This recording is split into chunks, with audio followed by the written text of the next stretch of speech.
The day my dad found out he had been switched at birth and was just a fake young master of a wealthy family, his whole world collapsed. He clung to my mom and wailed dramatically. "Wife, I'm not the eldest young master of the Wang family anymore. You're not going to leave me, are you?" My mom calmly placed the deboned fish into my bowl. Looking utterly speechless, my dad continued howling. "Woo-woo, my life is so bitter. 7 years of marriage. I drove luxury cars and lived in a mansion. Played endless video games every single day. I've completely wasted my life. You're not allowed to leave me." My mom ignored him. Dad panicked. "Willow, say something." Mom handed him a glass of water. She said, "You've been crying for so long. Have some water and soothe your throat." Dad was at a loss for words. He became frighteningly calm. After a long while, he said, "Willow, you have no heart." I had thought their loveless business marriage had finally come to an end. Who would have known that years later, the two of them would celebrate their golden wedding anniversary together on a yacht, even promising to continue their marriage in the next life? Chapter 1. My father's eyes were red from crying, and there were still tears clinging to his eyelashes. He didn't take the glass of water. He stopped crying and making a scene. He fell silent, frighteningly calm. He said, "Willow, you have no heart." Then he turned around and went into the bedroom. His back looked lonely and desolate. I had never seen him like that before. In front of me, he was always laughing and joking. Even though he constantly told me that my mother was like a spirit born from a block of ice, cold-hearted and impossible to warm no matter how hard one tried, he still carried out every single thing she asked of him without fail. He would say that one day he'd find a chance to teach her a lesson, to let her taste a bit of bitterness, but then he would keep calling her wife and darling, his tone sickeningly sweet. I asked Mom, "What's wrong with Dad? He's crying so sadly. Why won't you comfort him?" Whenever I cried, Mom would always comfort me patiently. Mom stroked my head and said, "You're too young. You don't understand adult matters. Eat." I puffed out my cheeks, annoyed. Ever since I was born, I've heard that sentence who knows how many times. I'm not stupid. I can tell that sometimes there's something strange between them. Mom is always distant and cold toward him. Once, Dad drank too much and muttered something like, "Willow, you still can't forget him." When he sobered up, I asked him who he was. He also told me I was just a child and wouldn't understand adult matters. Actually, I know everything. Dad and Mom had a business marriage. There were no feelings between them, except for their wedding day. They never appeared together in public again. To the outside world, Mom claimed to be the only daughter of the Liu family. But several times, I overheard my maternal grandparents arguing. My grandmother would scream hysterically, cursing my grandfather for being a heartless ingrate. She said she had stayed by his side from nothing, when they had no money at all, yet he still kept another woman outside and even had several children with her. And on top of that, he wanted to pass the family business to an illegitimate son. To fight for power, Mom decided to form an alliance through marriage with the Wang family and married Dad, who at the time was a carefree playboy who only knew how to spend money, eat, drink, and have fun. They say that when my father found out he would have to enter a business marriage, he made a scene at home for days and even went on a hunger strike in protest. But the moment he saw my mother, he nodded faster than a chick pecking at rice. There had only ever been one child in the Wang family, my father. My paternal grandparents doted on him excessively, but it was very strange. As soon as the paternity test results came out, they immediately held a press conference and announced they were cutting off all ties with him. All of a sudden, he had no parents, and Mom didn't comfort him either. He must have been devastated, at the very least, considering he always cooks such delicious food for me. I'll go comfort him a little. Chapter 2. After finishing dinner, Mom went to the study to work. I quietly pushed open their bedroom door and slipped inside. The spacious room was empty. I scratched my head. Strange. I had clearly seen Dad come in, and he hadn't gone out since. Just as I was about to leave and look for him, a muffled voice came from somewhere. "So you finally remembered to come comfort me." I listened carefully. The sound was coming from the bed. Under the messy blankets, there seemed to be the outline of a person. I let out a sigh. My dad is already a grown man, yet he's still like a child. Whenever he gets upset, he likes to hide under the covers. I walked over and tugged the blanket down. As it slipped, it revealed a bare back, well-defined muscles, though several scars ruined the overall look. Good grief. It's one thing for Dad to hide under the blanket when he's angry, but why does he have to strip naked too? Does that somehow make it easier to vent his anger? In a low voice, Dad said, "Willow, this time, holy, why is it you?" He turned his head, saw me, and nearly jumped off the bed in fright. He had just lifted his upper body when he seemed to remember something. Snatching the blanket, he wrapped himself up tightly. Then he forced a smile. "Alexander, why is it you? Where's your mom?"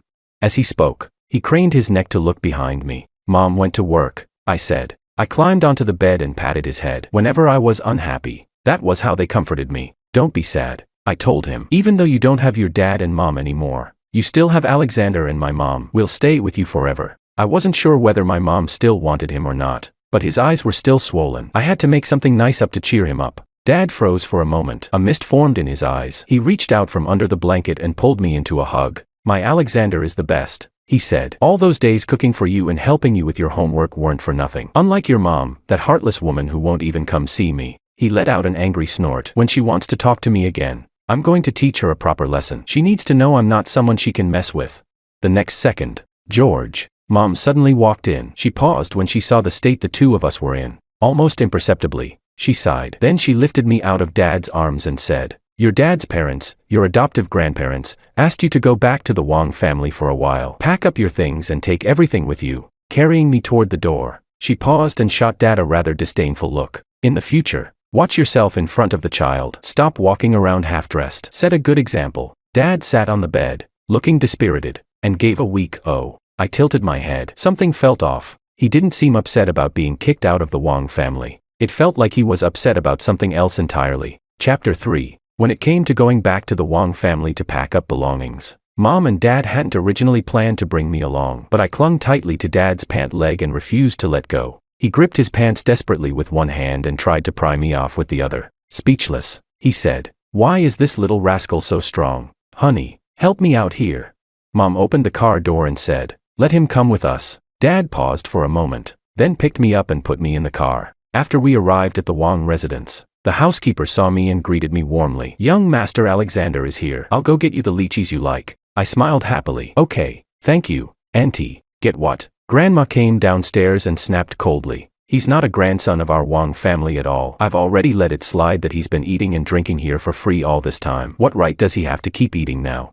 Mom and Dad's expressions turned ugly. Instinctively, I tightened my grip on Mom's hand, my chest feeling tight and uncomfortable. Grandma hadn't been like this before. After Mom and Dad got married, they rarely brought me to the Wong house, but whenever I came, Grandpa and Grandma would prepare lots and lots of delicious food and fun things for me. Dad was just about to lose his temper. He gritted his teeth and said, "You, Alexander." Mom patted my back and said coolly, "Go to your dad's room and help him pack. We'll come upstairs to find you in a bit." I nodded obediently. Then I quietly opened a small crack in the door and secretly watched what was happening. Grandpa said, "George Wong, our Wong family raised you for so many years. Do you admit how much effort and money we spent on you, and yet you've accomplished nothing, correct?"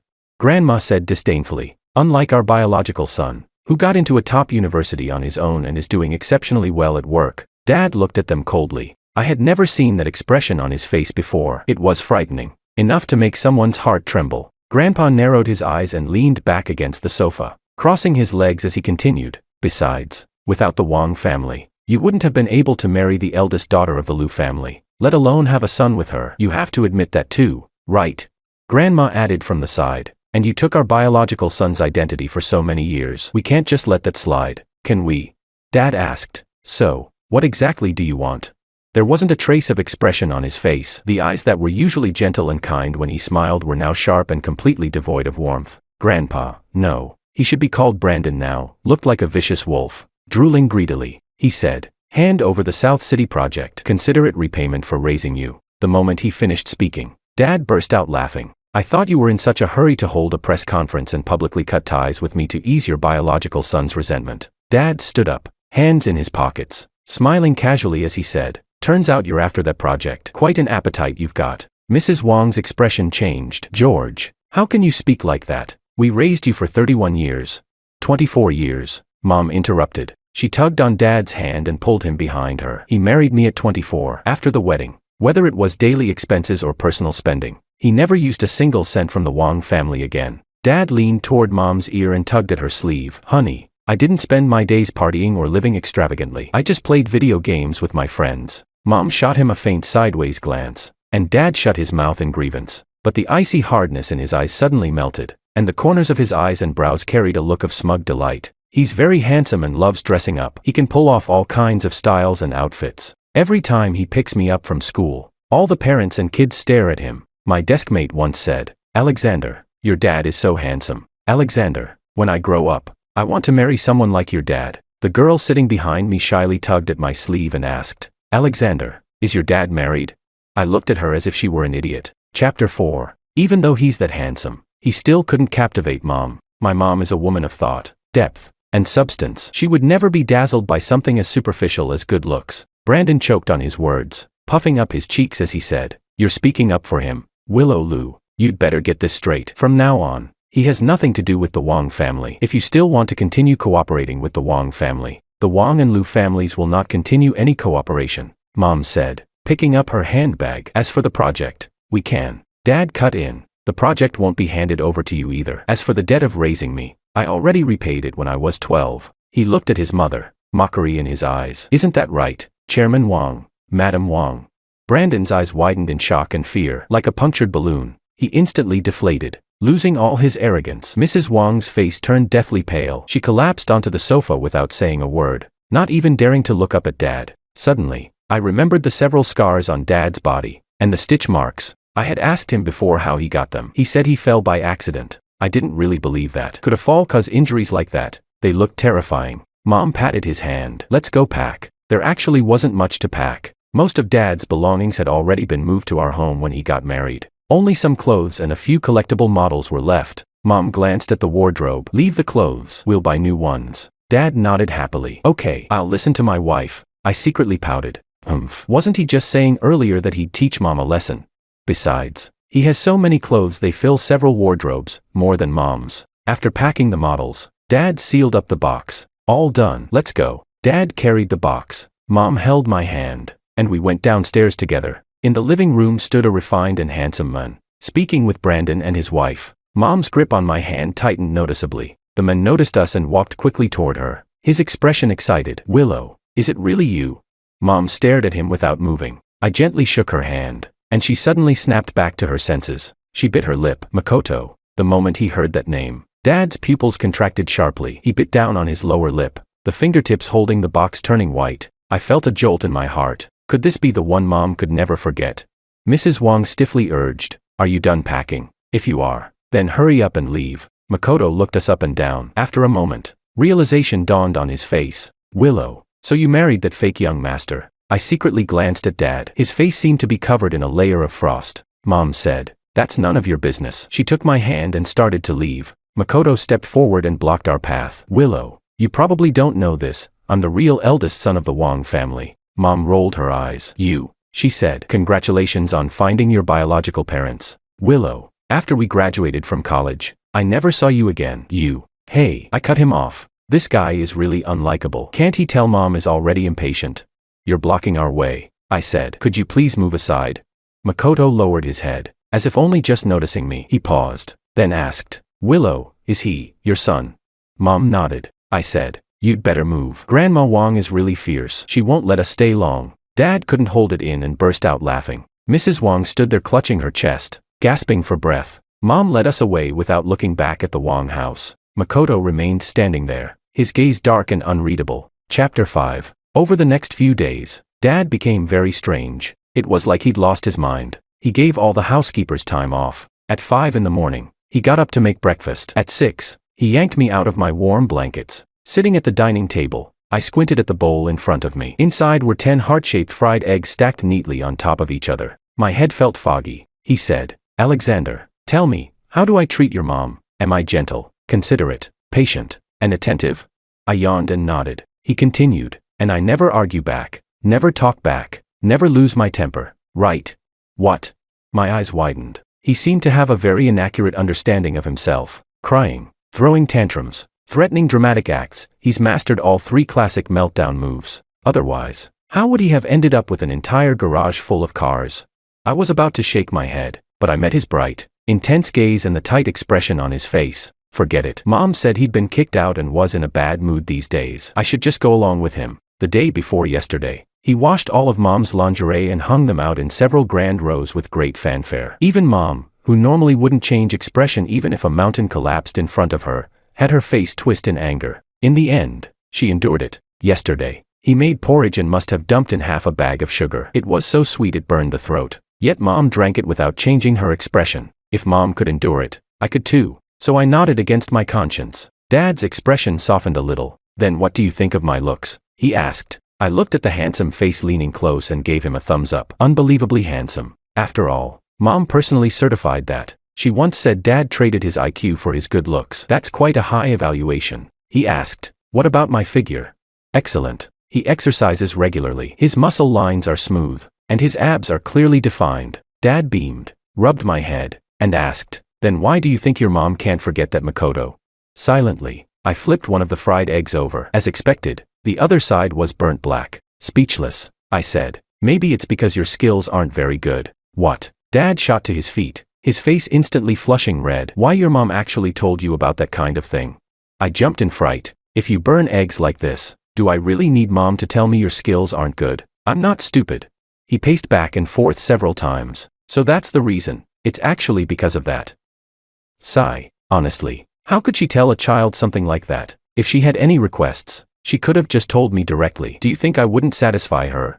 He suddenly stopped, clenched his left fist, and slammed it into his palm. No, I need to study this properly again. I nodded blankly. Yes, please study how not to burn eggs. At least flip them properly. All right, Alexander, Dad said. Hurry up and eat. After that, I'll take you to school. School? I really wanted to shake his brain hard. It's the weekend, is it? He checked his phone and nodded. Then go back to sleep after you finish eating. I was speechless. Mom, is he taking revenge on society or something? I took a sip of milk to calm myself, and nearly spat it out. Good heavens, why is this milk salty? After Mom woke up, Dad enthusiastically brought her a glass of milk. She took a sip and calmly said, I think I left my phone in the bedroom. Could you help me get it? After Dad went inside, Mom immediately grabbed the cup and poured the milk into the sink at lightning speed. From the bedroom, Dad called out, Honey, your phone's not in here. Did you leave it somewhere else? Oh, it's on the coffee table. I must have put it there and forgotten, she replied. She paused, glanced at me, sitting lifelessly on the sofa, and said, Alexander, come to the company with Mom. Dad was dissatisfied. He frowned. It's the weekend. You're still going to work? There's something urgent I haven't finished. After changing her clothes, Mom called out, Let's go, Alexander. Chapter 6. The Wang family has already announced they've cut ties with George Wang. He's nothing but a discarded pawn now. Do you even understand that? The furious, harsh questioning jolted me awake. I quietly pushed open the lounge door and peeked through the crack. I saw Grandpa slamming his hand on Mom's desk in anger. Grandma chimed in from the side. The Wang family has gone too far. They actually used a fake son to fool us. Willow, we can't just let this go. We have to demand an explanation from them. Mom didn't even lift her head. She continued flipping through the documents in her hands. Grandpa was so angry he looked ready to explode. He snatched the papers from her and threw them onto the floor. Willow, are you deaf? Can't you hear us talking to you? Mom leaned back in her chair, arms crossed, completely composed. What exactly do you want? Grandma stepped forward, her expression stern. Make Wang Corporation hand over their newly developed new energy project to us. Otherwise, we'll publicly accuse the Wang family of fraud. They used a fake to deceive us. Mom turned her head slightly and let out a silent laugh. So that's what this is about. I was wondering why you'd suddenly stand up for me out of nowhere. The veins on Grandpa's forehead bulged as he roared. Willow, what do you mean by that? Back then, there were so many families who wanted to form a marriage alliance with you. You were the one who chose George. And what happened? You picked a counterfeit. Your cooperation with the Wang family has already been minimal these past few years. Now it's impossible to continue. Do you have any idea how much we stand to lose? Grandma lifted her chin arrogantly. Your father's right. We're cleaning up your mess. I pouted unhappily. Just before this, the two of them had been extremely warm toward Dad, calling him good son-in-law over and over. They smiled so hard the wrinkles at the corners of their eyes stacked up. Every time Dad visited the Liu family, they would have a full banquet prepared and eagerly pile food into his bowl. And now they were talking about him as if he were some emotionless commodity. Mom stood up. She's tall. Grandpa and Grandma had to look up at her. She said, Dad, the marriage candidates you chose for me, the youngest one was 16 years older than me. Were you trying to find me a husband or trying to find yourself a new father? Or, Mom blinked slyly, are you resentful that you couldn't acknowledge a wealthy father yourself? So you used this roundabout method to latch onto someone else?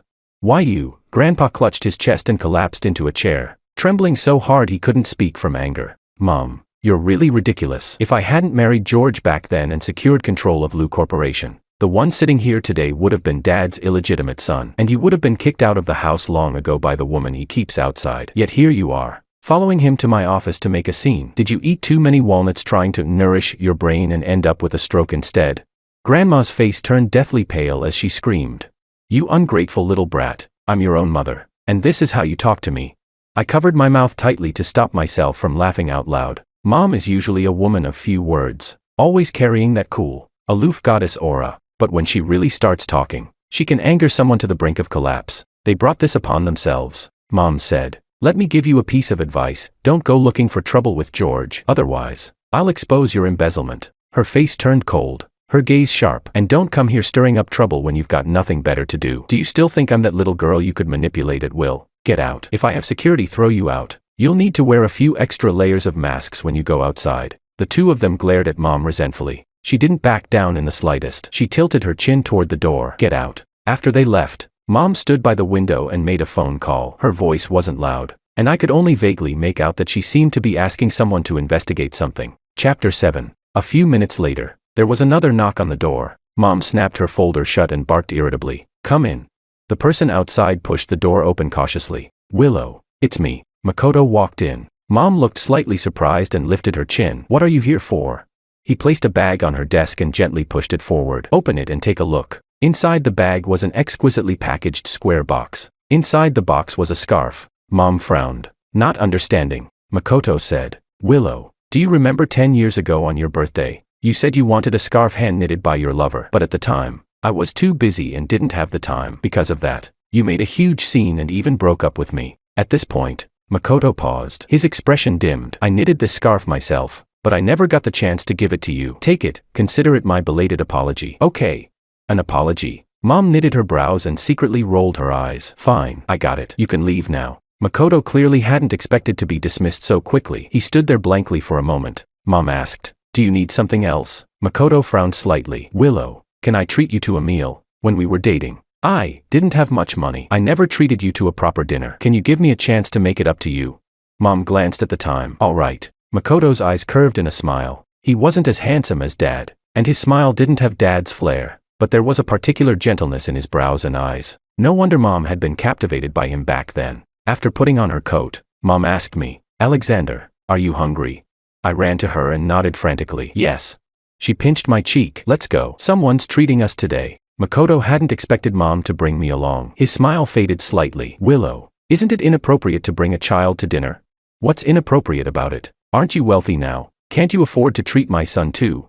That's not what I meant. Makoto forced a smile again. Let's go. He opened the front passenger door and gestured politely for Mom to get in. She ignored him and pulled me into the back seat instead. Makoto awkwardly closed the door. On the way, I saw Mom's phone screen light up. Dad was bombarding her with messages. A string of hug me and heart emojis filled the screen. Mom sent him an address and typed, pick Alexander and me up here in an hour. Makoto's car stopped in front of a Western restaurant. Willow, this place has been open for many years. It has a great reputation. Mom glanced at the sign. Alexander doesn't like Western food. Let's switch. Makoto looked troubled, clearly disappointed. But I searched for a long time to find this place. Mom wasn't buying it. She said crisply, drive forward. There's a Chinese restaurant ahead. We'll eat there. All right. Makoto restarted the car. I secretly stuck out my tongue. Dad has used this trick countless times before. Mom's already immune to it. While waiting at a red light, Makoto furtively took out his phone and sent a message. I noticed the corner of Mom's lips curl slightly, as if she were mocking something.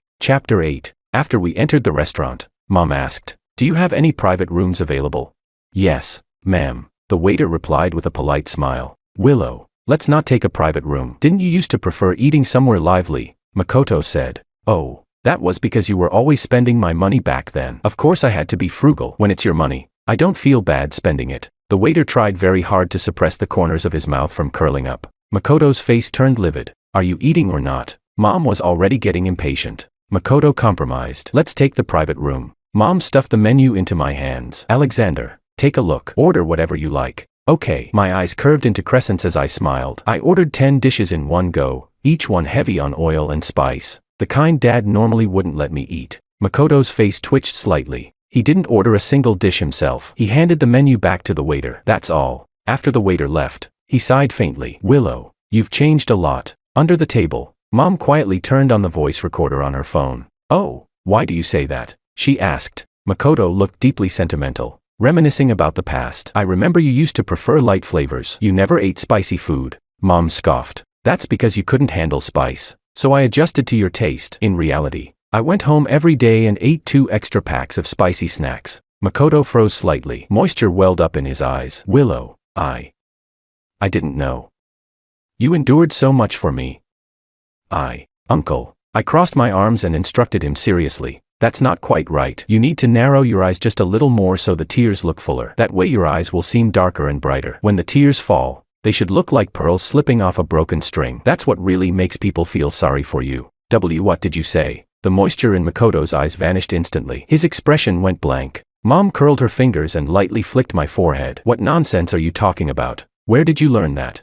Dad. I pouted indignantly. Whenever Dad does that, you patiently comfort him. You even buy him watches, cars, and tons of clothes and accessories. Makoto looked like he'd just been struck by lightning. His mouth opened and closed, but no words came out. Mom frowned slightly and thought it over carefully. Reluctantly, she admitted, that does seem to be the case. Encouraged, I beamed. Uncle, you should practice in front of a mirror more. But that expression doesn't suit you. You should switch it up. My dad looks way more pitiful than you when he does it. Mom couldn't help but laugh and lightly patted me. Such a precocious little rascal. Eat your food. It took Makoto quite a while to recover from the shock. After hesitating for a long time, he finally picked up a piece of a dish that looked the least spicy. Then he grabbed his cup and gulped down several mouthfuls of tea. I saw Mom suppressing a smile while eating. Makoto said, Willow, I know you suffered a lot for me back then, but all these years, I've never forgotten you. The other day at the Wong house, when you looked at me, your eyes were still so full of feeling. Oh, Mom responded flatly, without the slightest emotional fluctuation.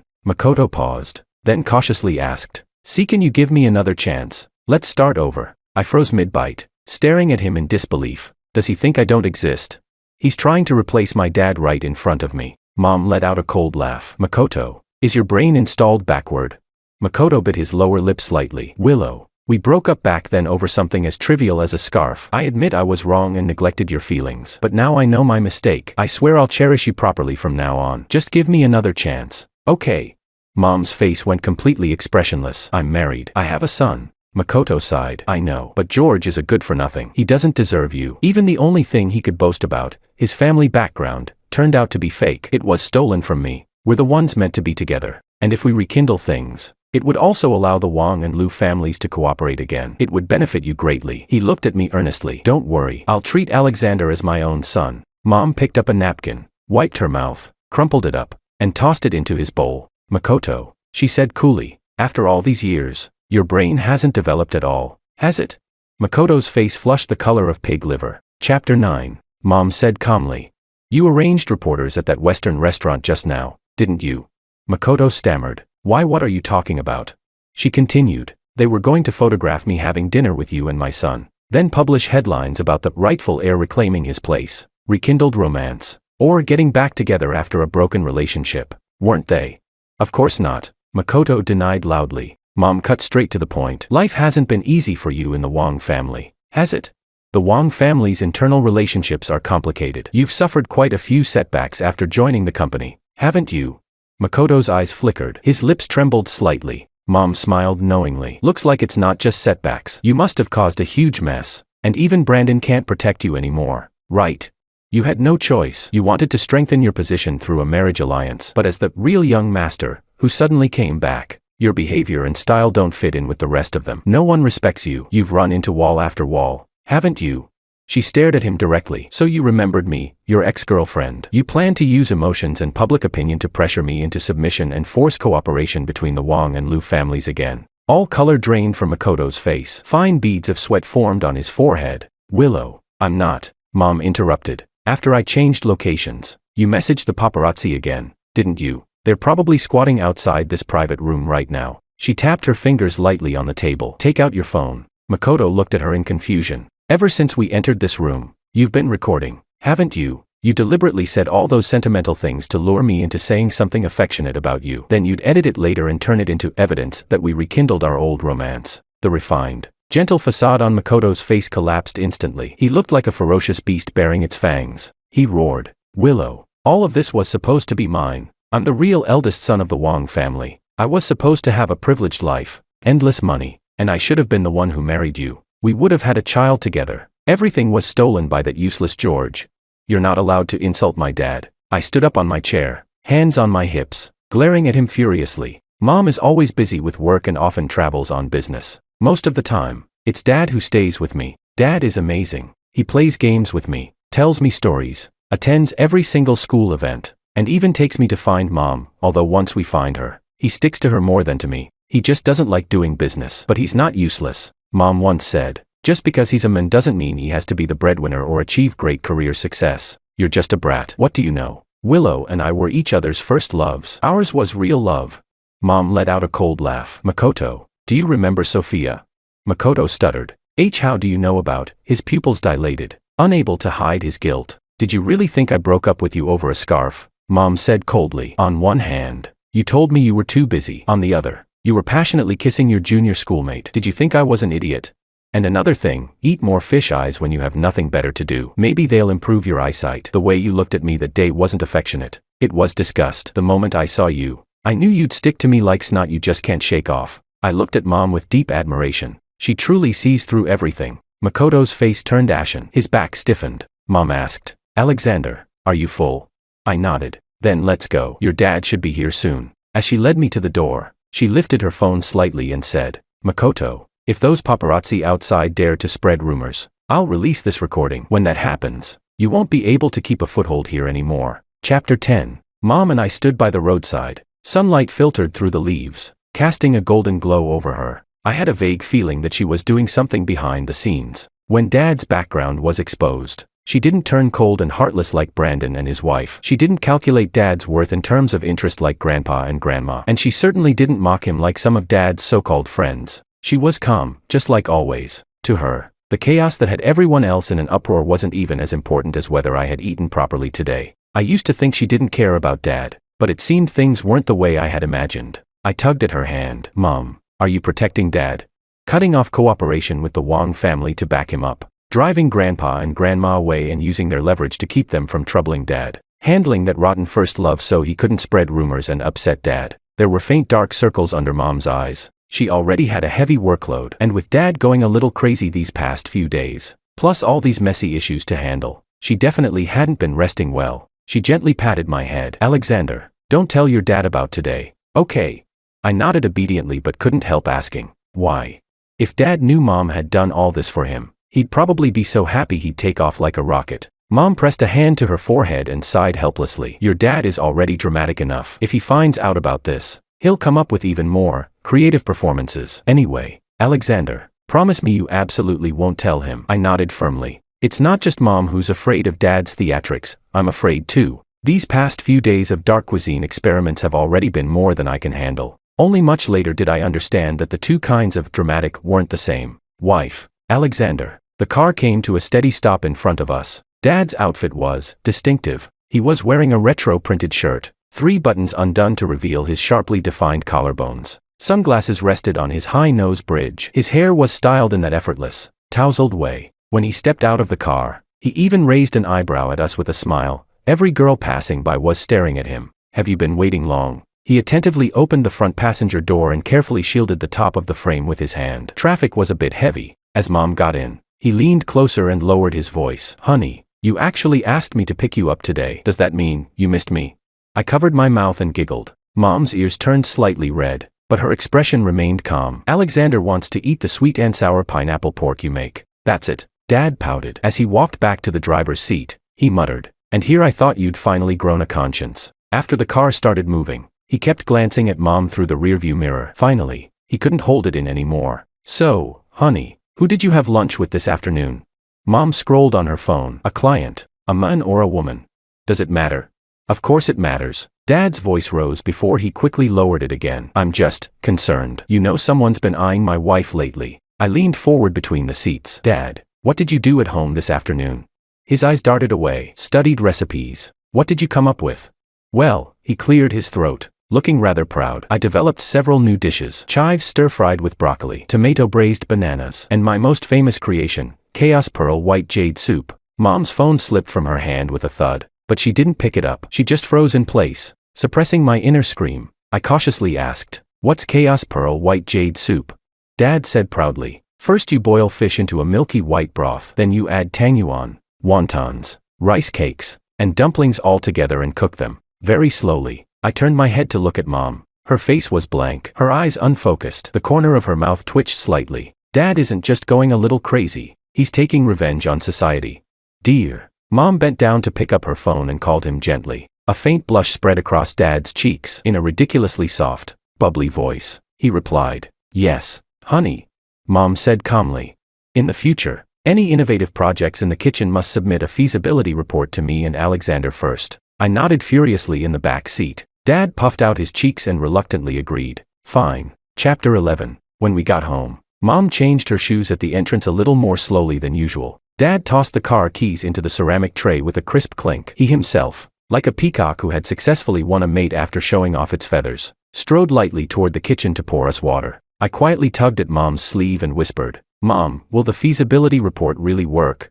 She looked down at me, a faint smile flickering in her eyes. Lowering her voice, she replied, "It's a delaying tactic. At least it'll keep him occupied for half a day figuring out the format." Sure enough, when Dad came over with the glasses of water, his brows were slightly furrowed, as if he were contemplating a century-defining problem. "Honey," he leaned toward Mom, who was checking her emails, "how exactly do you write a feasibility report? Is there a template? Do I need data analysis? Like a golden ratio argument for the sweet and sour balance of tomato braised bananas?"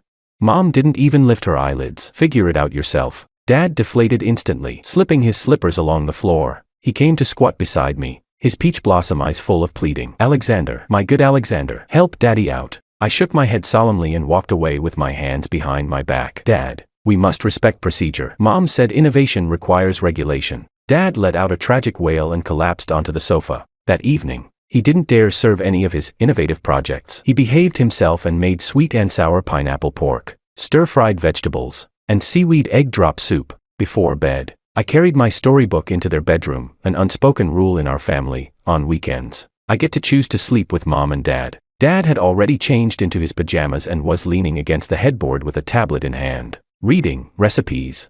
I glanced at the screen. It looked like an introduction to molecular gastronomy. Mom sat on the other side, a laptop resting on her knees, the screen's glow illuminating her calm profile. "Mom, tell a story." I squeezed in between them. She closed her laptop and took the book. Dad immediately put down his tablet as well, stretching out his arms to wrap both of us in an embrace, his chin resting on Mom's hair like a giant koala. Halfway through the story, Mom's phone vibrated. She glanced at it and ignored it. Dad, however, reacted like a hunting dog catching a scent. He lifted his head immediately and frowned. "Who's that? Messaging so late?"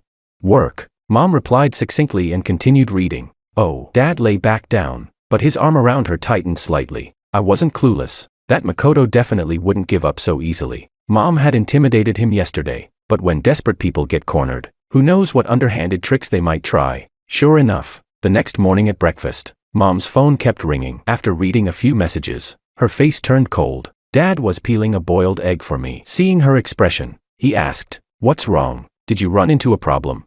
Mom rubbed her temple and turned the phone screen toward him. It showed several entertainment news headlines. Shocking. CEO of Lu Corporation secretly meets former lover, clear signs of rekindled romance.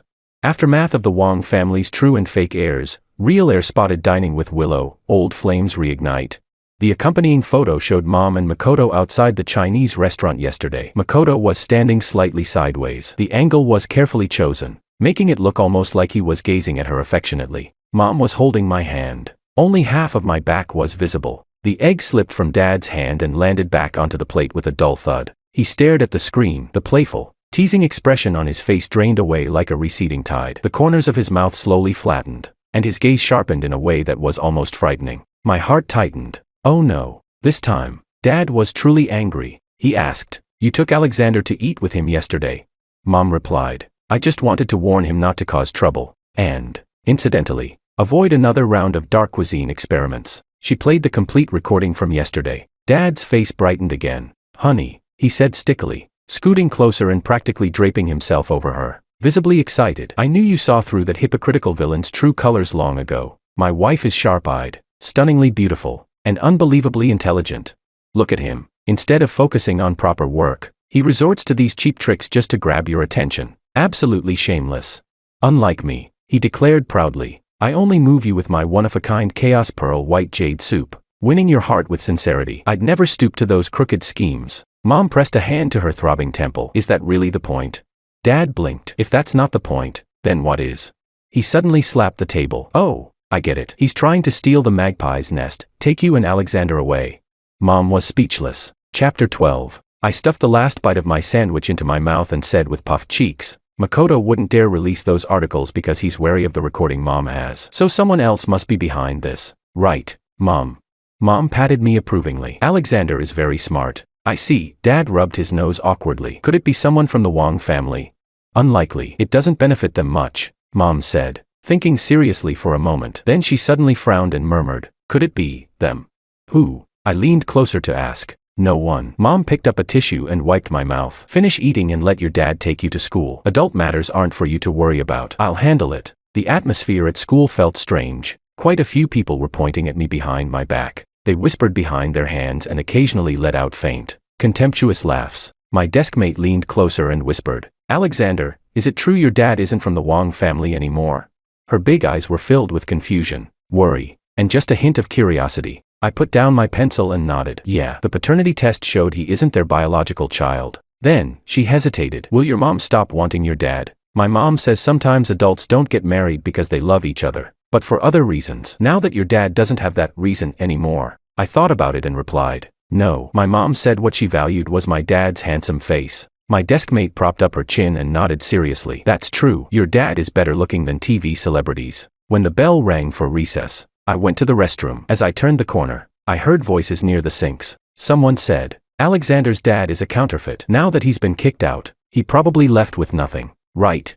His mom's the CEO of Lu Corporation. Do you think she'd keep a fake around?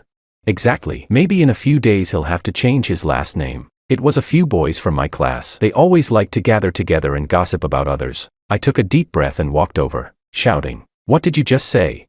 They froze. The tallest one, Gabriel, stepped forward. We were talking about your dad. So what? Your mom's already dating someone else. Sooner or later she'll dump your dad. Then you'll be a kid without a father. Gabriel's smile was vicious. The Bai family had lost to Mom in business before. He'd always secretly hated me but didn't dare provoke me openly. Now that he'd found an opportunity, of course he wanted to mock me mercilessly. Why aren't you saying anything? Did I hit the mark? Alexander, you're just the kid of a counterfeit. What are you so proud of? From now on you'd better keep your tail tucked. Otherwise, your new stepdad will beat. I rushed forward and punched him straight in the face. Mom once said she sent me to martial arts training so that idiots would have no choice but to reason with me. Mission accomplished. He clutched his eye, and the others stumbled back in fright. I didn't stop. I grabbed his wrist and swept his leg out from under him. He yelped and fell to the ground awkwardly. Say that about my parents one more time. I looked down at him. Tears welled up in his eyes, half from pain, half from fear, but he still tried to act tough. You dare hit me? I'll tell the teacher. Your dad is.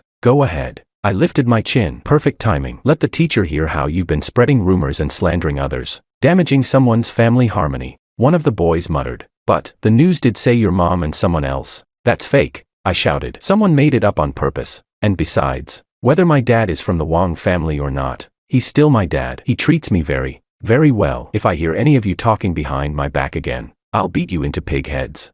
They trembled, unable to squeeze out a single word. I felt extremely satisfied. Mom was right. Sometimes fists work better than words. I swept my gaze around them. What happened today? You're not allowed to tell anyone. If I hear even one word. I kicked a small pebble at my feet. It shot forward and hit the trash can in the distance with a loud clang. They all shuddered in unison. I dusted off my hands, lifted my chin, and walked away proudly. Chapter 13. After school, Dad came to pick me up. He was in his usual flamboyant mode, leaning against his sports car, taking off his sunglasses with a smooth motion that instantly drew a wave of attention. It was as if those news articles hadn't affected him at all. Grinning, he asked, Alexander, did you miss Dad at school today? I looked at his smiling face and suddenly felt a little sad. Had he heard those ugly words too? For someone who cares so much about his pride. He frowned slightly. What's wrong? Why do you look so down? He reached out to touch my forehead. I shook my head and climbed into the car. As he started the engine, he asked casually, did someone at school say something about you? My nose stung, and I nodded. TSK. He steered with one hand and reached over with the other to ruffle my hair. Ignore them. Back when I was the Wong family's young master, people used to say behind my back that I was useless except for being born lucky. Now that I'm not, they've just found new words. People who want to gossip will always find a reason. What matters is that we know who we are. Right. I looked at him suspiciously. Such philosophical words actually came from my dad. He noticed my stare. Why are you looking at me like that? Overwhelmed by your father's charm again? Forget it. I decided not to tell him about how I defended his honor today. Oh, right. Dad suddenly seemed to remember something. His eyes lit up. To comfort my precious son's wounded heart, Dad will take you for ice cream. The biggest size. We won't tell your mom. My spirits instantly soared. Yay. Chapter 14. When we got home, Mom was already there, sitting on the living room sofa with her laptop open and a stack of documents spread out in front of her. The atmosphere felt heavy. Dad even changed his shoes more quietly than usual. He winked at me, signaling for me to sneak upstairs. Stop right there, Mom said without looking up. Dad instantly stood at attention, a bright smile plastered on his face. Honey, working again. So hardworking. So hardworking. Shall I cut you some fruit? George, come here. Mom closed her laptop. Dad shuffled over and sat close beside her, muttering in a low voice. Honey, I confess, I took Alexander out for ice cream, just a small one.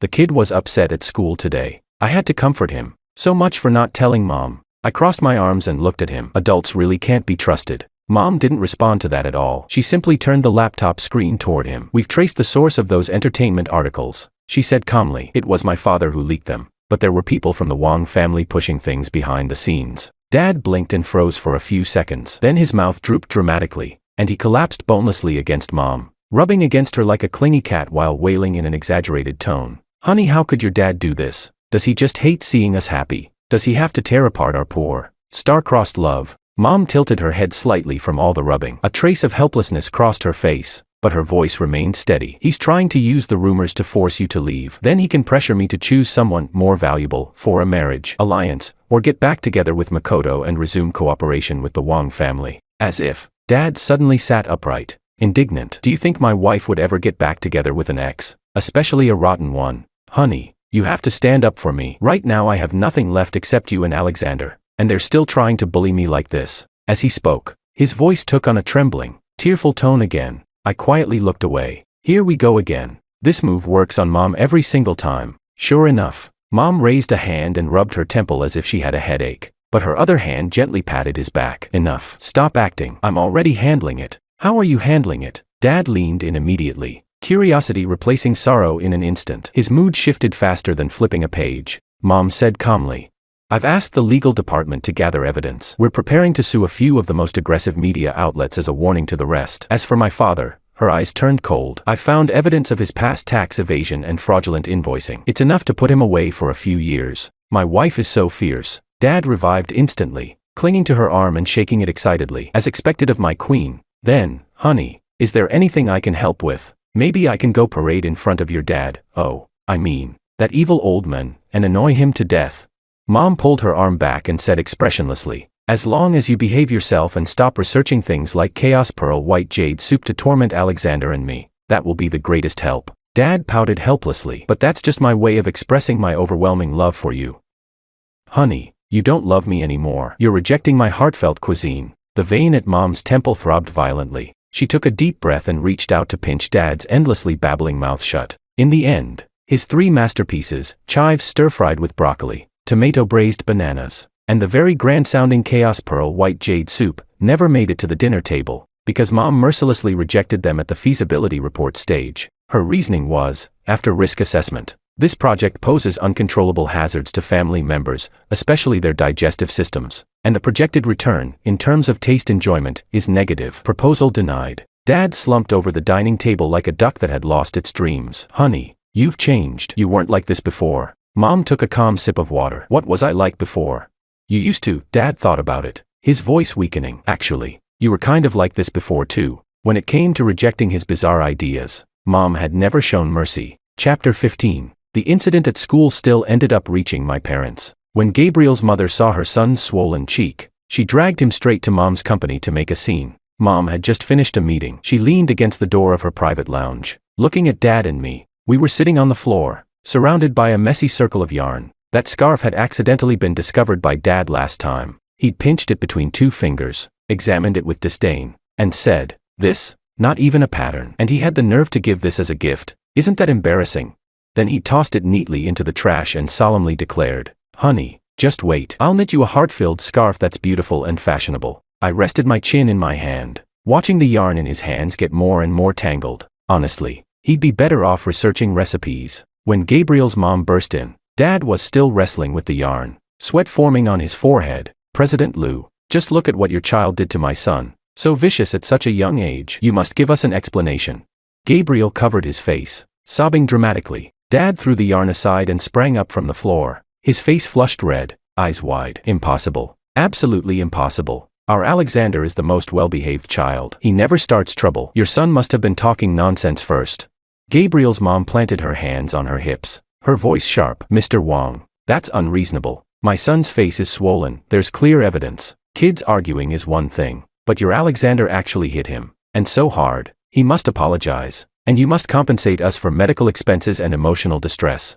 Mom sat behind her large desk, hands folded, listening coldly. After they finished, she turned her gaze to me. Alexander, tell me what happened. I straightened my back and repeated word for word how Gabriel and the others had called Dad a counterfeit, said he'd be abandoned sooner or later, and spread rumors about Mom dating someone else. After hearing it, Dad's eyes grew even redder, this time not from anger, but from grievance. He turned and threw himself into Mom's arms, his voice muffled. Honey, they're bullying me. They said I'm useless except for my face, and now even that isn't worth anything. They said you'll throw me away sooner or later. Boo-hoo. Gabriel's mom probably had never seen a man in his 30s complain so righteously while clinging to his wife. She was momentarily speechless, her expression like she'd swallowed a fly whole. Mom patted Dad's back soothingly with one hand while picking up the intercom with the other. Her voice was calm and steady. Secretary, have security escort this lady out. Also, contact the legal department. Send a lawyer's letter to the Wu family for defamation and infringement of reputation rights. And inform the school that I expect strict action regarding verbal bullying on campus. Willow, why you're going too far. My son just said a few careless words. How could your child hit him? Look at his face. Just careless words. Mom lifted her eyes. They were as sharp as ice blades. As a parent, do you consider yourself sensible? Why does your son speak like that? Don't you know? Gabriel's mom's face stiffened. Please, Mom said coolly. If you don't leave now, I don't mind having security assist you. Gabriel's mom's face flushed red, then pale. In the end, she dragged the still sniffling Gabriel away in something close to a retreat. Alexander, come here. I lowered my head and shuffled over to Mom. Although Mom usually dotes on me, she has principles and boundaries. She never scolds me in front of outsiders, but in private, she always teaches me patiently. Dad couldn't help pleading. Honey, let it go this time. Alexander only did it for me, Mom said calmly. Next time, don't hit the face. I shot my head up, stunned for half a second before nodding vigorously. Okay. Dad immediately scooped me up and spun me around. My son is amazing. Then he leaned toward Mom, eyes sparkling. Honey, you were so cool just now. That aura, at least 9 feet tall. A few sentences and you crushed them completely. As expected of my wife. Chapter 16. Mom rubbed the bridge of her nose, looking slightly tired. But when she saw Dad's proud, basking in glory expression, the corner of her lips still curved faintly. Stop flattering me. And George, were you about to rush out and argue with her just now? Dad immediately stood up straight and raised both hands. I was not. I was going out to cheer for your majesty, but you didn't even need me. You handled it all by yourself. Heh. He leaned over and began kneading Mom's shoulders attentively. Honey, you've worked hard. You still have to deal with boring people like that for me and Alexander. Let me help you relax. Mom closed her eyes, enjoying the service. If you caused less trouble, I'd be even more relaxed. When have I caused trouble? Dad protested. I've been very well behaved. Okay, I haven't even been in the kitchen much lately. That reminded him of his rejected innovation projects. He pouted. Honey, can't you reconsider my feasibility report? I really think Chaos Pearl White Jade Soup has artistic value. Mom didn't open her eyes. She said one word. Get lost. Okay. Dad replied obediently. Mom always handled things decisively. After she dealt with the most aggressive media outlets spreading rumors, the rest quickly sensed the shift in momentum and retreated. The articles were quietly deleted. As for Grandpa, Mom directly mailed copies of part of the evidence to him, with a short note attached. If there's a next time, I'll submit it for investigation. There was complete silence from that side afterward. The Wang family also seemed to quiet down. No more small tricks. Makoto disappeared entirely. Dad continued dressing flamboyantly every day, picking me up and dropping me off at school, researching normal recipes, and, persistently, clinging to Mom. The only real change was that he truly began taking knitting seriously. He swore to the heavens that he wouldn't just knit Mom a scarf, he'd knit her a shawl, and knit me a blanket too. Mom and I exchanged a glance and silently chose not to comment. The living room carpet was often scattered with balls of yarn. Dad would sit cross-legged in the middle, watching tutorial videos on his tablet. He awkwardly worked the knitting needles in his hands, muttering, knit stitch, Pearl stitch, add 1. Wait, that's not how theirs looks. Knit, unravel, unravel, knit again. The expensive cashmere yarn became increasingly fuzzy under his relentless experimentation. Sometimes when Mom came home from work and saw him looking as if he were facing a great enemy, she would pause to watch for a moment. Then she'd shake her head and walk away, a faint, almost imperceptible smile at the corner of her lips. I think Mom must really love Dad. That's why she goes to such lengths to protect him, gives him an unlimited black card, and patiently soothes him. No matter whether he has an impressive family background or not, she loves him all the same. Chapter 17. Early in the morning, Mom sat at the dining table with a serious expression, as if she were facing a particularly thorny problem. Dad and I didn't even dare to breathe too loudly. After frowning and hesitating for a long while, Mom finally made up her mind. Tomorrow night, you two are coming with me to a banquet. I shot my head up. Mom was actually willing to bring Dad to a public event. She used to attend these occasions alone. Was it to completely shut down the rumors? Dad immediately perked up. His back straightened. His eyes lit up. You're taking me? Really? What kind of banquet? What should I wear? Mom replied. A senior in the business world who has taken good care of me. It's a banquet to celebrate his golden wedding anniversary. Just dress normally. Roger that. Dad threw down his chopsticks without finishing his meal. I'll go pick my battle robes right now. Honey, what style do you prefer? Wild and untamed, elegant and restrained, or pure-hearted college boy? Mom forcibly suppressed the twitch at the corner of her mouth. A three-piece suit. No tricks. Dad's eyes dimmed instantly. His lashes trembled slightly. He pursed his lips and looked at Mom pitifully. Except for our wedding. This is the first time you've taken me to a public event. Oh no. If he kept this up, Mom wouldn't be able to resist. Sure enough, her tone softened. Just, don't go overboard. In an instant, the clouds cleared from Dad's sky. Got it. Don't worry, honey. He ran off excitedly to try on clothes. I quietly asked Mom, why didn't you bring Dad to public events before? She looked utterly helpless and closed her eyes briefly, as if unwilling to revisit the memory. Not long after we got married, I took him to a banquet, she said. He was only 24 at the time. He already looked very young. She paused, searching hard for the right word. And he dressed himself up exquisitely. People thought he was a male model I had kept. They secretly asked me where I'd booked him and whether I could recommend a similar one. Mom pinched the bridge of her nose and sighed. I had planned to use that banquet to establish an important connection. Instead, I was surrounded all night by people asking how to keep male models. I tried very hard to suppress my laughter. Mom took a sip of water and continued. What made it worse was that the person I needed to meet was gay. He tried to flirt with your dad. Your dad insulted him from head to toe and nearly made him faint at the banquet. And then, I asked, barely holding back my grin, after we got home, your dad clung to me and tearfully complained that he'd been harassed. That did sound exactly like Dad. Did you comfort him? I asked. Mom stiffened slightly and coughed twice. He was crying so dramatically. I just casually humored him a bit. I strongly suspected that was an understatement. And then that man blocked my path in business. It took me another 6 months to fully gain control of Lou Corporation. I was speechless. Dad had always thought Mom didn't want to acknowledge their relationship publicly because she looked down on him. Turns out it was because of the romantic chaos he caused himself. Chapter 18. The banquet was held at a private estate. After Mom vetoed 8 of Dad's flashy outfit options in a row, he finally compromised and chose a classic black three-piece suit. He was dressed properly, but that face and that innate flair couldn't be hidden. The tailored black suit outlined his broad shoulders and narrow waist. He had loosened his tie slightly, revealing a hint of collarbone. He held tightly to Mom's arm, chin slightly raised, like a peacock guarding its treasure. Mom wore a gold strapless evening gown with a black tasseled shawl. Her temperament was cool and refined. She responded gracefully to every greeting from the guests. I wore a small suit and stayed close beside them, curiously observing everything around me. At that moment,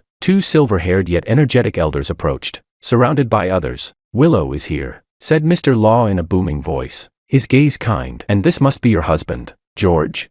Mom's eyes curved into a respectful smile. Mr. Law, Mrs. Law, congratulations on your golden wedding anniversary. Wishing you both lasting happiness. This is my husband, George, and my son, Alexander. Dad, for once, put away his playful demeanor. He stood straight, posture elegant and composed, showing just the right amount of respect. Mr. Law, Mrs. Law, congratulations. Wishing you both longevity and enduring love. His voice was clear, his manners impeccable. He truly looked like a well-bred young gentleman from an elite family. Mr. Law laughed heartily and patted Dad's shoulder. Young man, not bad. Calm in honor and disgrace, that's good. There was meaning behind his words. He clearly knew about the recent turmoil. He turned to Mom again, admiration in his eyes. Willow, You have good judgment. When husband and wife are united, they can cut through metal. The storms outside are nothing but passing clouds. Mom smiled slightly. Thank you for your guidance, Mr. Law. Mrs. Law also smiled warmly and took my hand. Alexander has grown so much. Then she looked at Dad kindly. George, right. I've heard Willow mention you often. You cook well and take good care of the child. In a family, harmony is what matters most. Everything else is superficial. Dad flushed slightly at the praise, the tips of his ears turning red, but he responded politely. You're too kind, Mrs. Law. It's only what I should do. After a few more pleasantries, the Law couple moved on to greet other guests. Mom was soon surrounded, discussing business matters. Dad consciously led me a little farther away, brought me some desserts and drinks, and stood quietly to the side with a glass of champagne, his eyes following Mom the entire time. As I ate cake and looked at him like that, I suddenly realized he wasn't entirely the same Dad I knew at home, the clingy drama king who loved acting spoiled in front of Mom. He had his pride, and he had his sense of measure. George, you actually have the nerve to show up at an event like this.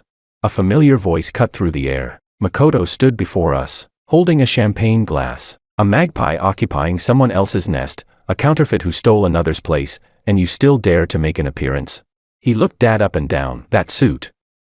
Willow bought it for you, didn't she? Figures. After leaving the Wong family, you probably can't even afford decent clothes anymore. Dad set down his glass, the corner of his mouth lifting into a faint, amused smile. Oh, and here I thought it was someone important. Turns out it's young Master Makoto. What's this? Did the Wong family not get you new clothes? That velvet, he clicked his tongue lightly. The cut's a bit outdated, and the color makes your complexion look sallow. I'd suggest finding a better tailor next time. Makoto's expression stiffened for a moment before he resumed his hypocritical smile. Sharp tongue. That's all you have left, George. Relying on your face to charm Willow into supporting you. How does it feel to live off a woman? Oh, wait, you're not even a kept pretty boy anymore. Just someone of uncertain origin. Makoto, Dad interrupted calmly, his eyes darkening. Have you ever wondered why the Wong family was so quick to abandon me? I called them Mom and Dad for over 30 years. With the Wong family's wealth, what difference would one more adopted son make? Especially one who could help strengthen ties with the Liu family. Do you know why Brandon and his wife never dared come to me demanding repayment for raising me? Makoto's lips moved, but no words came out. Dad's questions left him speechless. Dad's smile widened slightly. That rotten swamp of a Wong family. I stopped wanting it a long time ago. And you really think you picked up treasure? Since you once did me the favor of cheating and freeing my wife for me, I'll give you a piece of advice. Look into what happened 19 years ago. Makoto tightened his grip on his glass, his eyes unreadable. Without another word, he turned and left. I counted on my fingers. 19 years ago, that would have been when Dad was 12. That day at the Wong house. Dad had also mentioned that year. What exactly happened back then? Could it have something to do with the scars on his body? Chapter 19. After the banquet, Dad sat in the car and began dramatically recounting his grievances. Honey, you didn't see it. Makoto was vicious. Every word he said was like a knife. It stabbed me right in the heart. If you don't believe me, feel it. He grabbed Mom's hand and pressed it against his chest. Her fingertips touched his warm chest. Her fingers curled slightly, but she didn't pull away. Honey, it hurts. Dad blinked his moist peach blossom eyes, lashes glistening. Did you hear how he insulted me? He called me a kept pretty boy living off you. Said I'm of unknown origin. I couldn't even refute him. I leaned forward from the back seat, resting my chin on the back of Mom's seat. But Dad, you did refute him. You even told him to look into what happened 19 years ago. Dad choked on his words and shot me a quick glare that clearly said, little traitor. Don't ruin the act. Then he turned back to Mom with pitiful eyes. Honey, you heard him. He wronged you before, and now he's trying to bully me. You have to protect me. Don't give him even the tiniest chance. Mom finally withdrew her hand and looked out the window at the neon lights streaking past. Her tone was calm and even. Just that one word. Dad wasn't satisfied. He leaned closer, almost brushing her ear. Honey, what does mean? You have to be clear. Will you always want me, no matter whether I'm a Wong family heir or not? No matter what people say, you'll still want me, right? I held my breath and secretly watched Mom. In the shifting light and shadow, her profile looked cool and sharp, but her lips didn't seem as tightly pressed as before. After a long moment, she turned her head and looked at Dad's face, which was filled with nervous expectation. She reached out and gently brushed a stray lock of hair off his forehead. George, she said softly but clearly, don't be afraid. You will always have Alexander and me. Dad's eyes lit up instantly, like sparks catching fire. The corners of his mouth curled upward uncontrollably. He almost lunged in for a hug but was stopped by one finger pressed against his shoulder. Stop it. Sit properly, Mom said, withdrawing her hand and facing forward again. Mom never says sweet things. She doesn't know how, but that sentence meant she would never leave him. Dad sat there grinning so hard his eyes became slits. That night, after we got home, Dad tucked me into bed. When I woke up in the middle of the night to get some water, I heard sounds from their room. George, that's enough. Mom's voice was restrained, almost warning. Honey, my heart still hurts. Comfort me a little more.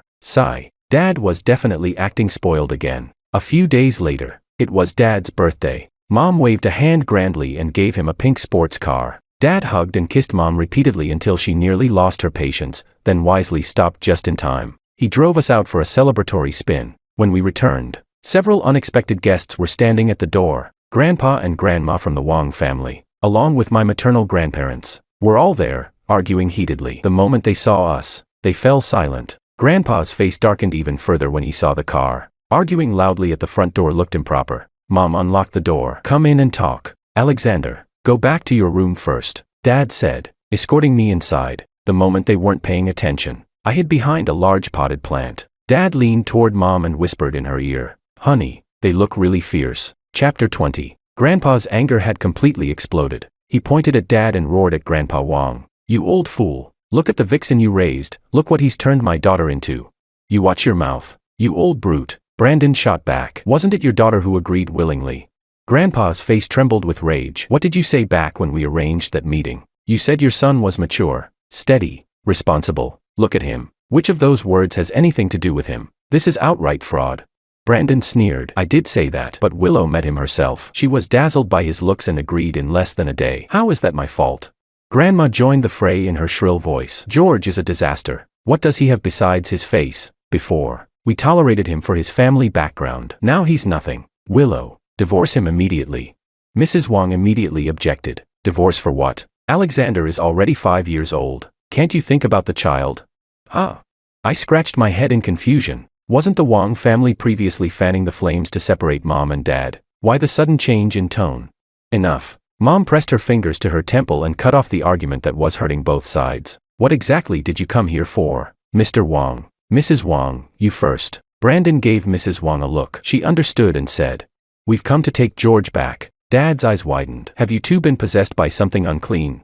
Mom's lips twitched slightly. Mrs. Wong gave an awkward smile. Your father, I mean Brandon, and I have thought it through carefully. These 30+ years of affection weren't fake, blood relation or not. You're the child we raised. Her eyes even reddened slightly as she spoke. We were momentarily confused before, misled by certain matters. George, you're still our son. The Wong family is still your home. Brandon nodded eagerly beside her, almost ingratiating. That press conference was for the outside world. Behind closed doors, we're still family. The company, if you want it. Dad can still hand it over to you. Dad didn't respond immediately. He tilted his head slightly, his eyes unreadable. He leisurely picked up an orange from the coffee table and began peeling it. His long fingers moved elegantly, as if he were crafting a piece of art. Oh, he broke off a segment but didn't eat it, just rolled it between his fingers. And Makoto, what about your biological son?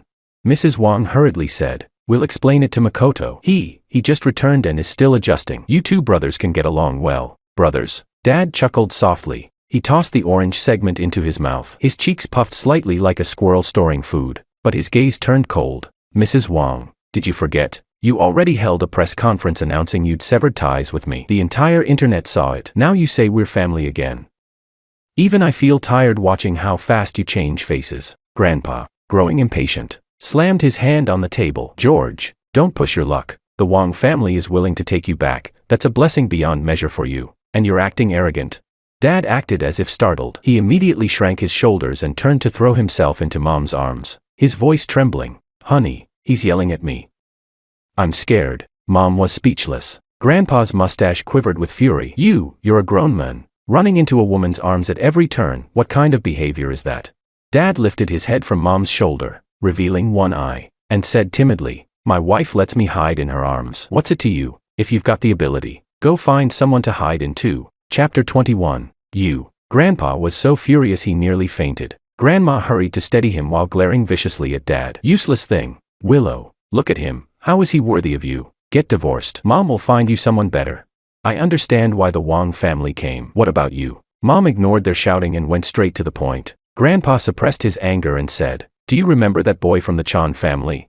Who? Mom looked blank. My old friend's son. You met him when you were little. He's quite accomplished now, started his own company and made it into the top 10 influential figures. Oh, Mom responded coolly, seeing Grandpa about to lose his temper again. Grandma tugged at his sleeve. He took a deep breath. He came to the house. He saw your situation in the news. He's always liked you. He doesn't mind that you were married. And he's willing to raise Alexander. He asked your mother and me to come speak on his behalf. Is he insane? Dad practically leapt into the air, completely bristling. That dog. Mom wrapped an arm around his waist. George, calm down. Honey. Dad's eyes welled up instantly. This time he was genuinely hurt. Tears streaming down in earnest. They all want to take you away.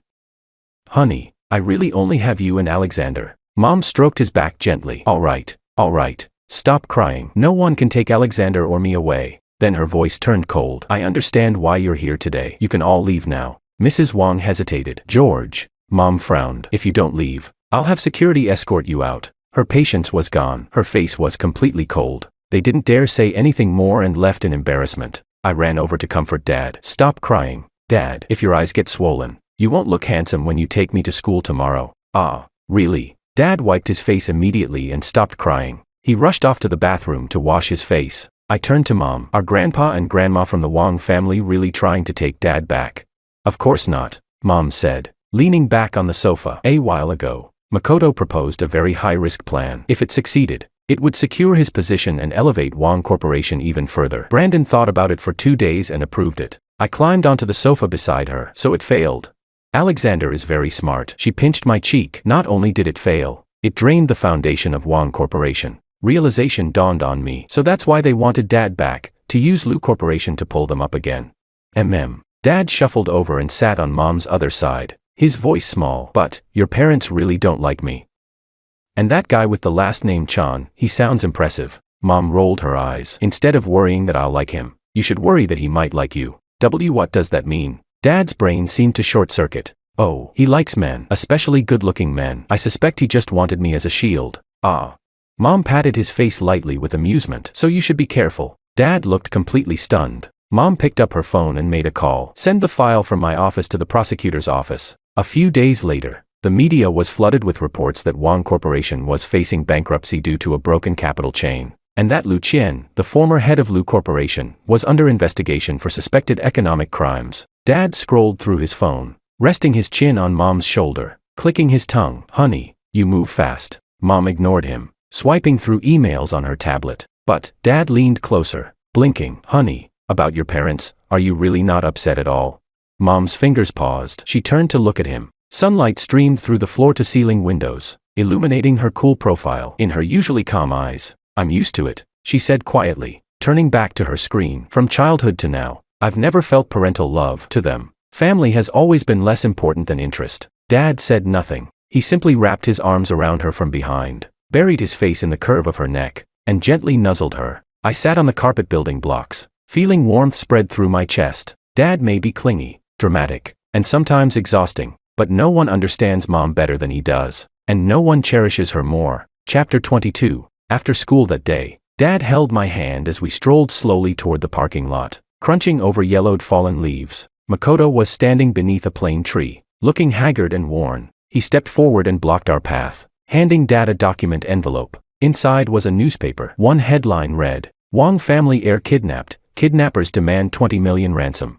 There was a photo printed beside it, a boy tied to a chair, blood streaming down his forehead. Dad's face turned deathly pale. His whole body trembled in shock. Fine beads of sweat formed on his forehead. He had to brace himself against the tree trunk to avoid collapsing. Dad. I panicked and quickly grabbed onto him. Makoto smiled maliciously. George, this must be your nightmare. Right. You were right. The Wong family is a rotten swamp. You took my identity, and you almost died in my place once. Now we're even. He turned and walked away without looking back. It took Dad a long time to steady himself. He closed his eyes. When he opened them again, the fear and vulnerability had been pressed down. Though his face remained pale, he crouched and pulled me into a tight embrace, so tight it almost hurt. Dad, I whispered. I'm fine, he said in a muffled voice. Alexander, let Dad take a moment. I'll be okay soon. When we got home, he was unusually silent. He quietly put on an apron and went into the kitchen. When Mom returned from work, he didn't cling to her or complain about Makoto causing trouble again.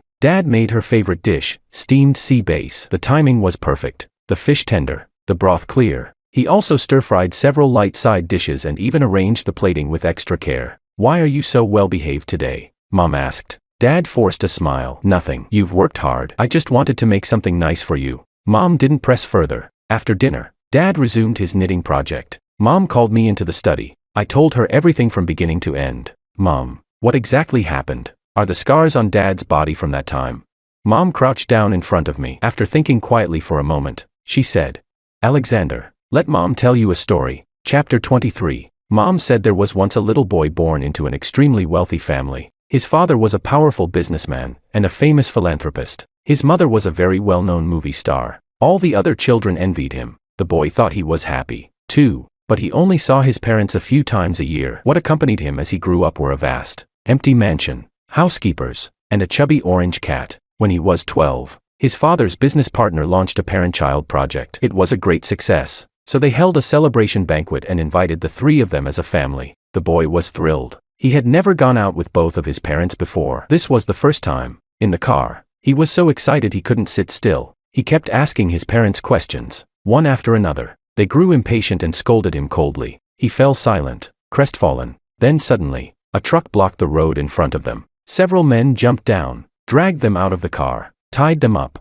and threw them into the back of another vehicle. They were taken to an unfinished building. It turned out that his father had used ruthless tactics in business. He owed many workers unpaid wages, pushing some of them to the brink, even to suicide. To retaliate, several workers had carefully planned the kidnapping. The father, who always stood tall and imposing in front of the boy, knelt on the ground and begged the kidnappers to spare him. The kidnappers said that as long as he repaid the wages and didn't call the police, they would let them go. The father immediately agreed. Nodding frantically, he left his wife and son in the kidnappers' hands and went back to gather the money. The kidnappers believed him and let him go. But instead of raising the money, the father went to the police. He even declared arrogantly that he would never bow to kidnappers. The kidnappers were furious. They beat the mother and son brutally. The boy watched his mother cry pitifully and used his small body to shield her. After venting their rage, the kidnappers locked them in a dark room. There was nothing inside except a small, broken window. Each day they were given only a tiny amount of food and water. The mother said the boy was young and didn't need much. She ate most of the food herself and only gave him water. 2 days later, the kidnappers suddenly left. No one was guarding them outside. The mother climbed onto the boy's shoulders and squeezed through the small broken window. The boy thought she would take him with her, but with tears in her eyes, she said she would go get help and come back for him.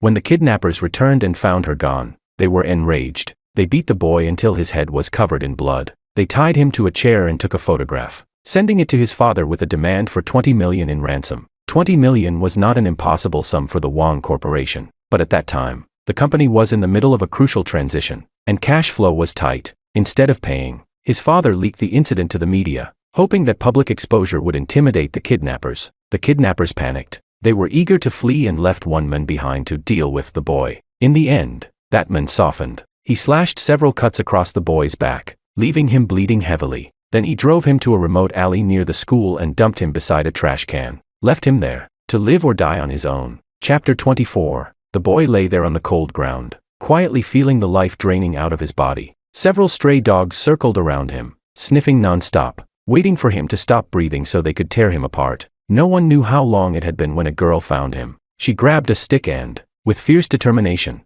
drove the dogs away. Then she carried him on her back to the hospital. Through half-conscious eyes, the boy glimpsed the school uniform she was wearing. It seemed to have the name of a high school printed on it. His mind was foggy. He couldn't remember clearly, but he thought to himself that one day he would find this heroine who had saved him and repay her properly. The boy survived. After returning to the Wong household, he could never again feel close to his parents, and he discovered that the orange cat who had accompanied him for years was gone. The housekeeper said the cat had run away, but the boy clearly saw the guilt on her face. It wasn't until he turned 18 that he discovered the truth. The father, whom the public praised as a great philanthropist, secretly enjoyed abusing cats. There were even many cats locked in the basement. The boy was furious. He confronted his father, demanding to know whether his own cat had been killed as well. His father rushed forward and hit him. But at 18, the boy was strong, and his father, weakened by years of indulgence in alcohol and excess, was no match for him. He beat his father badly, for himself, and for those poor animals. He took many photographs and threatened that if his father ever abused cats again, he would release the evidence.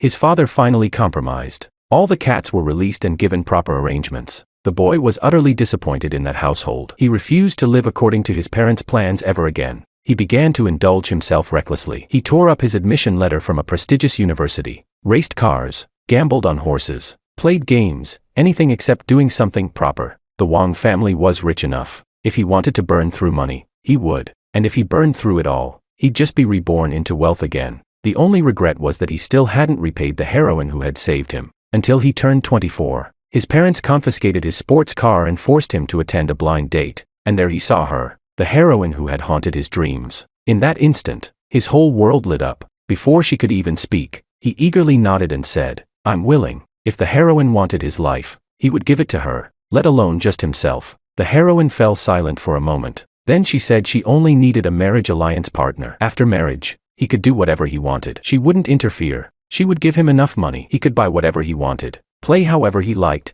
as long as he didn't act recklessly. She would satisfy him. The boy felt a little disappointed, but that was fine. Marry first, talk later. The heroine was cold, intimidatingly so. No problem. He could be blazing with passion and melt her eventually. With his face and this body of his, forget women. Even men would fall at the hem of his suit trousers. Sure enough, after relentless persistence and shameless pursuit, he finally succeeded in climbing into the heroine's bed. Chapter 25. After hearing the story, I felt a strange sense of loss. I never imagined that Dad, who always acted like nothing in the world could truly bother him, had such a painful past. So that was how the scars on his body had come to be. But I still didn't understand. Then why did Dad cry so hard the day he found out about his real identity? I asked. Mom's temple twitched violently. He was just trying to make a scene, she said. He looked like he was crying pitifully, but his hand was already reaching into my. She suddenly realized what she was about to say and stopped abruptly. I didn't quite get it. Dad probably just wanted to tickle Mom, but later, he was secretly crying under the blanket too. He was so upset he even took his clothes off. Mom closed her eyes and took several deep breaths before forcing out a smile. Your dad was playing around. Oh, I said in sudden realization. He was planning to jump up and scare you, right? Right. The expression on Mom's face looked like she wanted to murder someone. She turned her head and muttered under her breath, George, you're dead. I threw myself into her arms. So, Mom, does the heroine really love that boy? Mom paused for a moment, then smiled and nodded. Yes, she does. I ran into the living room. Dad was sitting on the carpet, frowning as he tried to untangle a hopelessly knotted mess of yarn. Dad, he glanced up at me in the middle of his battle. I want to hear a story. Now. I'll tell you one tonight before bed. No, I want one now. I leaned close to his face. How about I trade you a secret? He narrowed his eyes. What secret? He pretended to think deeply. Tell me first. If I'm satisfied, I'll tell you a story. I leaned into his ear and whispered. The heroine said she really loves that boy. Huh? He froze at the random sentence, then suddenly understood. His eyes burst with dazzling light. What did you say? Say that again. So I repeated it. He turned his head and looked at Mom, who was leaning against the study doorway. His eyes grew moist. Honey. He jumped up and charged toward her. Bang. Mom slammed the door shut and locked it. Dad pressed himself against the door and shouted. Honey, you told Alexander that, didn't you? It had to be you. I heard it. You can't take it back now. I tugged at his pant leg. So can you tell me a story now? Dad scooped me up in his arms. All right then. What kind of story does my precious son want to hear?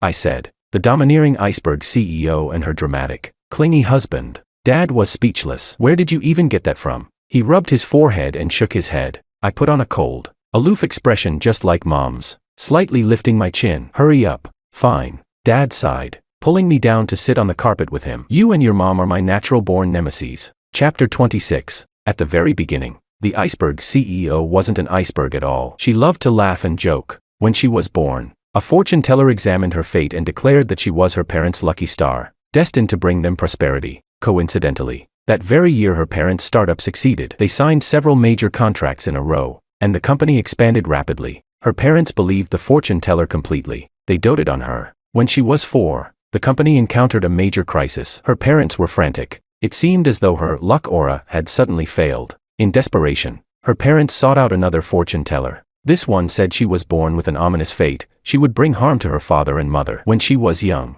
it hadn't manifested yet, but as she grew older, it would. The only solution was to send her away and let him secretly perform rituals to neutralize the misfortune. Her parents were terrified. They sent her to live with her grandparents and gave the fortune teller a large sum of money. Strangely enough, after she left, the company secured several investments and stabilized. Within a year, its market value doubled. And so her parents left her with her grandparents to raise. When she was 6 and ready to start elementary school, her grandparents sent her back. Her parents still felt uneasy. They rented an apartment near her school and arranged for a housekeeper. She lived there alone. She studied hard and ranked first in every exam. That made her parents proud. On her 10th birthday, they brought her back home and held a birthday banquet for her. All the guests were her parents' business associates. She didn't recognize a single one. No one spoke to her. She quietly found a corner and stayed there by herself. Suddenly, a commotion broke out. A woman in her 30s stormed in with a boy, claiming she had brought the child to meet his father. Her birthday banquet instantly turned into a farce.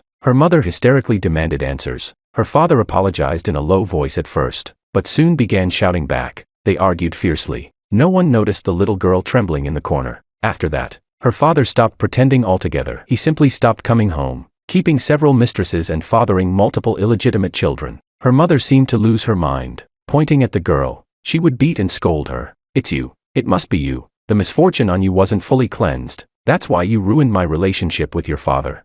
She drove the girl out of the house. From then on, the girl grew more and more withdrawn. She went to school alone, ate alone, lived alone. When she was 15, she had just started her first year of high school. One day, her teacher's lecture was unbearably dull, and she was so sleepy she could barely stay awake. So she secretly slipped out of campus and took a shortcut to buy some spicy snacks. On the way, she saw a pack of stray dogs surrounding someone. She thought, this person is lying beside a trash can. Maybe no one wants him either. Just like no one wanted her. Taking him back to keep herself company didn't sound like a bad idea. So she grabbed a stick and drove the dogs away. The boy lying there was covered in blood. She was startled and quickly carried him to the hospital. She had planned to wait until he woke up before leaving, but the teacher had already discovered she skipped class and informed her parents. Her mother screamed curses at her over the phone, so she had no choice but to return to school. Years later, she went to university. There she met a classmate named Makoto, gentle-looking, with delicate features and a shy smile. He ignored the aura that kept others at a distance. He reached out to greet her and found every excuse imaginable to ask her out.